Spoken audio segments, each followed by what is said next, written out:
दोस्तों, ये सब देखने के बाद मैं कह सकता हूं कि ये बिग बॉस ने बिल्कुल ठीक नहीं किया।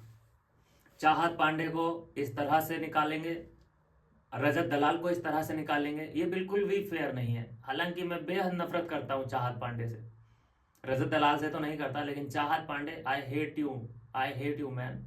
लेकिन मैं तब भी नहीं चाहता कि इसको ऐसे साजिश के तहत निकालना पड़े इन लोगों को। देखिए, जो टास्क कराया है, नॉमिनेशन टास्क, उसमें हुआ क्या है, मैथ क्या लगाया है। हम सब जानते हैं कि जो चाहत पांडे है, इसका गणित बिल्कुल फिनिश है, इसीलिए पॉलिटिशियन बनने जा रही थी ये, दिल्ली की, बताइए। इसका जो मैथ है वो बिल्कुल खत्म है, और ये मैथ का ही पूरा टाइम का तांडव था। इसमें 15 मिनट काउंट करना है, तुम्हें 15 मिनट तक कॉलिंग करनी है। तो ऐसे बंदे को भेजा जा सकता था कॉलिंग के लिए जिसका मैथ ठीक ठाक हो, लाइक जैसे रजत दलाल या श्रुतिका। लेकिन बिल्कुल डम खिलाड़ी को भेजा गया रजत दलाल की टीम से, और वो डम कौन थी? ये चाहत पांडे। अब ऊपर से इसके ऊपर चैलेंज एक और था कि लोग डिस्ट्रैक्ट भी कर रहे हैं, अविनाश भी परेशान करेगा और घर वाले भी परेशान करेंगे, काउंटिंग उसकी भुलवाएंगे। तो ये डबल चैलेंज था। ये उसी के लिए नहीं, ये सभी घर वालों पे अप्लाई होता है। तो यहाँ पे देखो, टीम तो ठीक चुनी क्योंकि वो वाकई ग्रुप है। रजत दलाल, चाहत पांडे, ये लोग वाकई एक ग्रुप हैं। यहाँ तक बिल्कुल ठीक चल रहा था। लेकिन बस गेम यहाँ पे खेल दिया है बिग बॉस ने कि कॉलिंग बूथ में बात करने के लिए रजत दलाल या श्रुतिका को भेज सकते थे, टीम सी, मतलब रजत दलाल की टीम की तरफ से। लेकिन यहाँ गेम खेल दिया बिग बॉस ने। तो यही बात हम करते आ रहे हैं कई महीनों से, 1-2 महीनों से लगभग हम यही बात करते आ रहे हैं कि बिग बॉस का अपना गेम उनके हिसाब से चलता है तो चलता रहता है, स्मूथली चलता है, कोई प्रॉब्लम कहीं भी नहीं आती। लेकिन अगर उनके हिसाब से गेम नहीं चलता, उनके हिसाब से नॉमिनेशन या एविक्शन नहीं होते, तो वो क्या करते हैं? रद्द कर दो, ये टास्क रद्द होता है, यहाँ पे ये गड़बड़ हुआ है ना, जिसने गड़बड़ किया वो नॉमिनेट। तो यहाँ पे यही होता नजर आ रहा है। काउंटिंग भूल गई होगी चाहत पांडे, और पीछे बैठा रजत दलाल जरूर काउंट कर रहा होगा क्योंकि वो बहुत बड़ा गणितज्ञ है, और उसने बता दिया होगा कि तेरे इतने मिनट हो चुके हैं। और जबकि रूल ये था कि तुम्हें काउंट नहीं करना है, जो बूथ के अंदर है वो ही काउंटिंग करेगा और वो ही डिक्लेयर भी करेगा। लेकिन उसने पीछे से इशारा किया हो या बताया हो, कुछ तो किया, जिसकी वजह से उसे सही सही जानकारी मिल गई होगी और उसने सही सही बोल दिया होगा, बिल्कुल करीब वाला 15 मिनट। तो जब देखा उन्होंने कि ओ, ये तो बिल्कुल सही कैलकुलेशन बता दी है रजत दलाल ने, तो इस हिसाब से तो मैं करण को बचा ही नहीं पाऊंगा, चुम को आगे लेके ही नहीं जा पाऊंगा, शिल्पा को मैं कैसे लेके जाऊंगा अगर ये 3 लोग बच जाते हैं नॉमिनेशन से। तो क्या किया? कह दिया कि तूने क्यों बताया, ये सिर्फ और सिर्फ चाहत का ही फैसला था, उसी को काउंटिंग करनी थी और वो ही डिक्लेयर करती। तो ये एक आरोप लगा के बिग बॉस ने इन तीनों को नॉमिनेट कर दिया।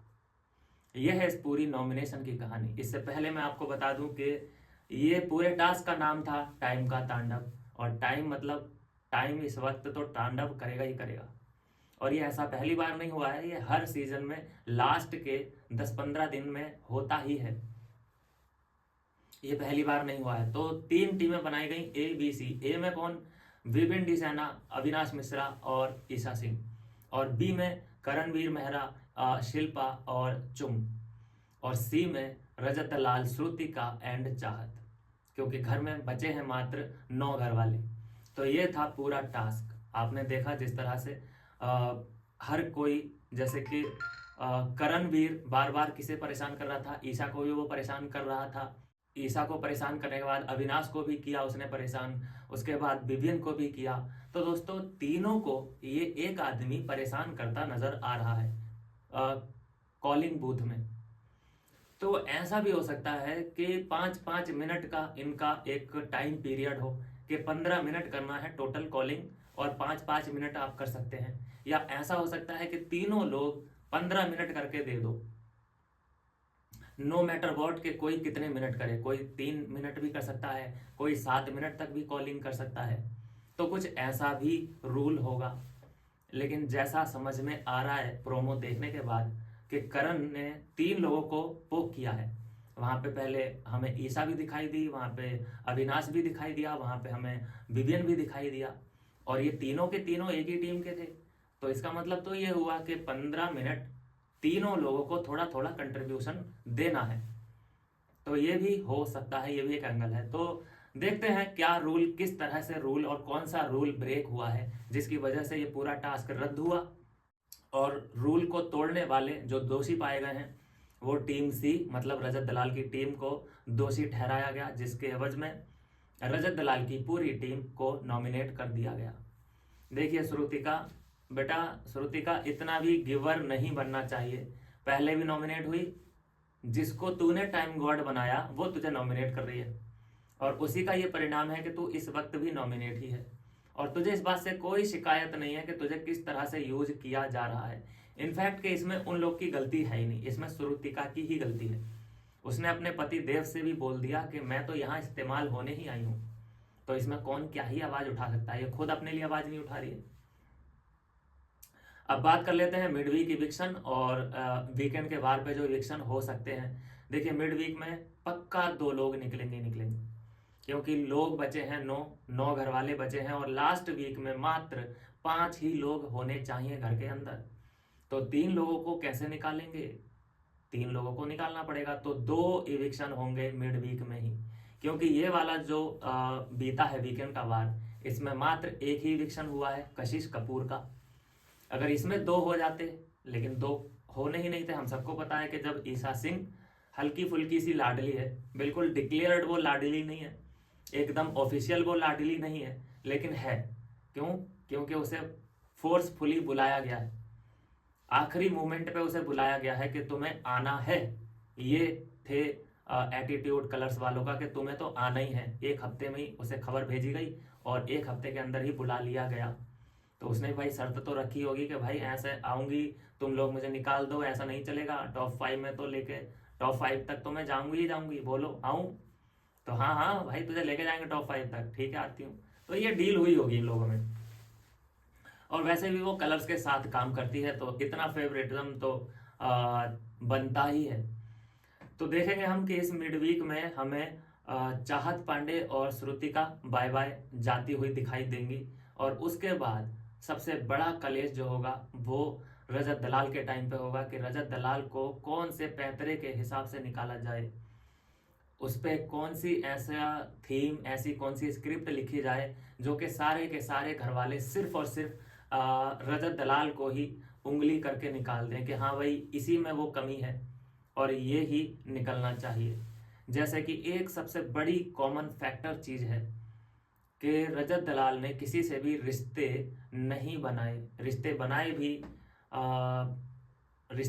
भी तो 2 लोगों से बनाए। अगर ये एक मैं बात कह रहा हूँ, एग्जाम्पल दे रहा हूँ कि निकालेंगे तो किस हिसाब से निकालेंगे। पहली बात, वो ये कहता आया है कि मैं इंडिविजुअल हूँ, लेकिन उसके भी रिश्ते बने हैं इस घर में। अगर इस बेसिस पे भी निकाले कि तुम्हारे रिश्ते, ऐसा कौन है घर के अंदर जिसके सबसे कम रिश्ते थे, क्योंकि रिश्तों का सो था ये। तो यहाँ पे भी इसके रजत के पास कहने के लिए काफी कुछ है भाई। अरफीन के साथ इसका रिश्ता था, सारा अरफीन के साथ भी रिश्ता था इसका, ईसा ईसा सिंह के साथ भी रिश्ता है रजत दलाल का। तो 3 लोग तो थे इसके जो कि बिल्कुल इसको मानते थे, और 3 ही 3 सबके पास हैं। जैसे कि अविनाश के पास ईशा है, विवियन है, 2 लोग हैं उसके पास, फिर इन लोग में भी 2 लोग, 3 लोग हैं ही। तो ऐसे इतने लोग तो रजत के पास भी हैं। तो क्या कह के निकालेंगे? ये कहेंगे कि तुम्हारे रिश्ते कम थे तो तुम्हें निकलना पड़ेगा, घर वालों वोट करो। तो कुछ ना कुछ माइंड और गणित हर बार जैसा कि लगाते हैं बिग बॉस, वो लगाएंगे और रजत दलाल को निकालेंगे ही निकालेंगे, क्योंकि उनके हिसाब से ये उनके टिक मार्क में फिट बैठ ही नहीं रहा है, क्योंकि उनका विनर कोई और होगा। और अगर ये टॉप 5 में चला जाता है, मैं फिर से बोल रहा हूँ, उनके माइंड में, मेकर्स के माइंड में विनर ऑलरेडी फिक्स होगा। लेकिन अगर टॉप 5 में अगर टॉप 5 में ये रजत दलाल पहुंच जाता है तो ये सब के समीकरण बिगाड़ के रख देगा। अभी आप देखेंगे जो नॉमिनेशन, कल से ये वोटिंग लाइन ओपन हो जाएंगी, आप देखेंगे इसको नंबर 1 पे जाते हुए, नॉमिनेशन में सबसे ऊपर। और भारी मात्रा में ऊपर। पहली बार आपको अंदाजा होगा कि रजत दलाल कितनी बड़ी चीज़ है। तो इसीलिए ये मेकर्स के लिए बहुत बड़ा सरदर्द है कि रजत दलाल को कैसे निकाला जाए। बहुत बड़ी प्लानिंग करनी पड़ेगी, और वो कोई भी प्लानिंग अगर रजत दलाल के खिलाफ होती है तो वो तुरंत समझ भी जाएगा कि मेरे साथ हुआ क्या। लेकिन एक्सेप्ट करने के अलावा उसके पास और कुछ नहीं होगा। चाहे वो समझ जाए चाहे कुछ भी हो, लेकिन वो एक्सेप्ट ही कर सकता है, आगे कुछ नहीं कर सकता। तो यह है दोस्तों अभी की स्टोरी कि चाहे यहाँ पे रूल ब्रेकिंग का आरोप लगाया हो बिग बॉस ने, चाहे कोई और हिसाब से ये पूरी कहानी गढ़ी गई हो, लास्ट में वो लोग जो मेकर्स चाहते थे हुआ वही कि रजत दलाल नॉमिनेट, श्रुतिका नॉमिनेट और चाहत पांडे नॉमिनेट। चाहत पांडे और श्रुतिका बिल्कुल मैं बोलता हूँ कि ये लोग नॉमिनेशन के ही काबिल थे, लेकिन रजत दलाल को मैं नहीं मानता इस वक्त। उससे गए गुजरे तो घर के अंदर मौजूद हैं। मैं सबसे पहले बोलूँगा चुम दरांग, नीलबट्टा सन्नाटा, कोई गेम नहीं उसका। दूसरा बोलूँगा शिल्पा शिरोडकर, कोई गेम नहीं है उसका। तो ये दो लोग फालतू बिल्कुल मुझे दिखाई दे रहे हैं, जो कि टॉप 6 में जा चुके हैं। इनको नॉमिनेट इधर होना चाहिए था, लेकिन ठीक है, ऐसा हर बार होता ही है। अनडिजर्विंग लोग बहुत आगे तक आ जाते हैं। ये पहली बार नहीं हुआ है, ना ही ये आखिरी बार हुआ है। ऐसे हमने कई केसेस देखे हैं जहाँ डिजर्विंग लोग जो होते हैं वो पहले ही बाहर हो जाते हैं। आदत डाल लीजिए इन सभी बातों की। चलिए मिलते हैं दोस्तों नेक्स्ट वीडियो में। रजत दलाल टॉप 5 तो डिजर्व मेरे हिसाब से करता ही है, चाहे उसने कितनी भी धमकियां दी हैं, चाहे उसने कितनी भी गुंडागर्दी की है। लेकिन बाकी के जो नॉमिनेट हुए हैं 2 लोग, उनमें 2 लोग और होने चाहिए थे, वो थी चुम और शिल्पा। ये 2 लोग भी और नॉमिनेशन में जाने चाहिए थे। लेकिन ठीक है, जैसी भी बिग बॉस की महिमा है, जैसा वो कर लें वैसा ठीक ही ठीक है। मिलता हूँ दोस्तों नेक्स्ट वीडियो में नई अपडेट के साथ।